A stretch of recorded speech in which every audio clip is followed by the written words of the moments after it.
Thanks for joining us here at Access Asia. I'm Molly Hall. Coming up in today's show, we look at Nepal's reconstruction program. This as thousands face the harsh Himalayan winter in makeshift shelters. Plus, in India, thousands of children are working illegally in mica mineral mines. One principal is helping them to swap hammers and chisels for school uniforms. And as China's movie market booms, more Western studios are pressured to meet Beijing's censor demands. First, 9 months after a massive earthquake hit Nepal, tens of thousands of survivors are still waiting for government help to rebuild their homes. The threat of landslides has forced some families to relocate to higher ground. But now in the middle of winter, that means they face freezing weather in flimsy shelters. Solange Mougin has more. Fighting to keep warm in Nepal as temperatures plummet. The threat of landslides forced these survivors of last year's earthquake to move to higher ground. They now call these temporary shelters home. But the tin and tarps do little to keep out the biting cold of the Himalayan winter. It's difficult, and we hope that the government helps us build homes soon. International donors have pledged billions of dollars in aid, but the funds have been slow to trickle down. After the earthquake, my husband left to find work. Our home was destroyed, so in order to rebuild our home and to feed and take care of 3 children, he's now working in Oman. Last April, nearly 9,000 people were killed in the 7.8 magnitude earthquake. It destroyed more than 500,000 homes. After months of delays because of political infighting, fuel shortages, and protests, a government agency was created to oversee rebuilding devastated areas. In January, nearly 9 months after the earthquake, Nepal's prime minister launched the reconstruction program. We were devastated by the earthquake, but a new road is ahead for us, which will take us in a new direction. But here in Laprak, in western Nepal, rebuilding has yet to begin, and the villagers say they're losing hope. If the government takes longer to help us reconstruct our homes, we're ready to go and sit in front of the officials in Kathmandu and protest. With the rebuilding expected to take years, tens of thousands of homeless Nepalese have no choice but to face many more winters like this one. Next, it makes eyeshadow shimmer and car paint shine. Mica is a mineral that's well known for its unique luster, and it's easily found in India. But despite being in high demand, mica miners are paid incredibly low wages. And as France 24's Lauren Burstaker explains, the profits are made on the backs of children. This little boy is called Papu. He's only 6 years old. Like many of his peers, he's not going to school, but to work in a mine. This is a good one. This shiny mineral is called mica. It's used to make dozens of products from car paint to makeup and nail polish, a material of which India is the world's biggest producer. Collecting it is hard work, yet here about a third of miners appear younger than 12 years old.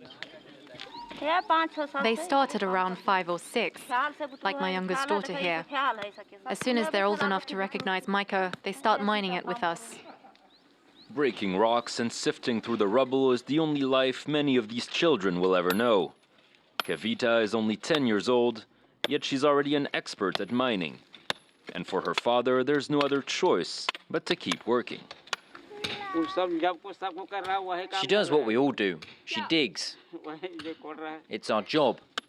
So of course she's good at it. It's the only work in the region. If we don't do it, how will we survive?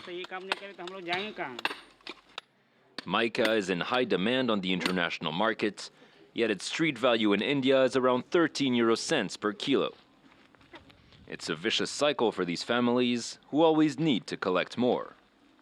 It takes a whole day to fill these 2 baskets, and that earns us around 3 euros. With that, I'm supposed to provide for the 10 people in my family.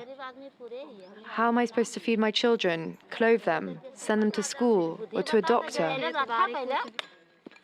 Child labor is illegal in India, And when confronted by journalists, the mine's owner refuses to acknowledge the truth.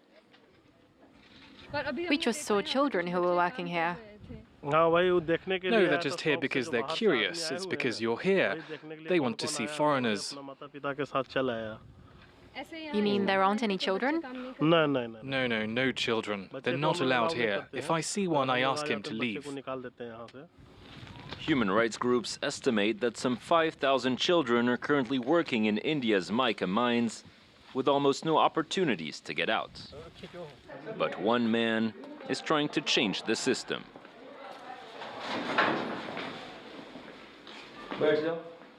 This local school principal looks for his students in the mines and pulls them out one by one.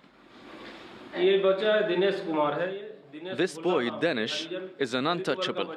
He never came to school. You can see he's older than the others. He started studying very late. I went to get him in the mines, and today he's here in school. After attending school for a while, many of these children have begun to see the mines differently. Thanks to my education, I understand life better now, and I want to make something of myself. But what future is there for mica miners? Once the mica runs out, there won't be any work. That's why I study. An additional incentive, the school now gives out free lunches every day.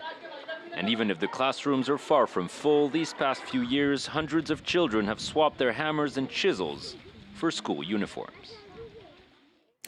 China is fast becoming the world's biggest film market, but each year only a handful of Western movies make it to Chinese screens. That's due in large part to state censors. They often demand scene cuts and even script changes. But that's a compromise some studios are willing to do to make it big at the Chinese box office. Our Oliver Ferry has more. May the force be with any foreign film hoping to hit Chinese cinema screens. The force in question, the State Administration of Press, Publication, Radio, Film and Television, which is not afraid to use the scissors. An example is last year's British spy film Kingsman, 4 minutes of which were cut from the Chinese release. 4 minutes in which Colin Firth's Galahad kills dozens of people in a church. In the Chinese version, Firth takes out his weapon in church and promptly leaves. The reason? A strict application of Article 25 of the Censorship Code, which forbids films that promote pornography, gambling or violence. The censor also watches over films that might potentially offend Chinese interests and national honour. In the 2012 Bond film Skyfall, just one scene fell victim to the censor, the one where a Chinese security guard is murdered in cold blood.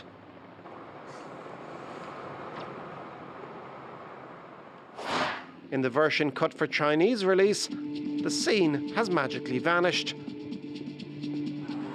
There was even more attention to detail in the Franco-Chinese production The Nightingale, in which a bus breaks down, which proved to be a surprisingly touchy subject when the director submitted the script to Chinese authorities. In my initial script, the bus breaks down, and it isn't repaired until the next morning. But I was told in China it doesn't take a whole night to repair an engine, so it would be better to move the action on more quickly. So I made it that the bus get repaired sooner. I think the people from the censor's office want to give a more positive image of China. This was the same experience for the producers of the recent Hollywood film Pixels, who were asked to reconsider destroying the Great Wall of China in the film. The censor told them it is actually unnecessary because it will not benefit the China release at all. I would then recommend not to do it. And Pac-Man was also asked not to level the streets of Shanghai. In the end, it was Manhattan where Pac-Man went to town. And in Asia, it was the Taj Mahal that got destroyed. For filmmakers, such modifications are a pill they're willing to swallow to break into a huge market that's expected to soon overtake the United States. Every day, 10 new cinema screens are opened in China, meaning the censors will be kept busy.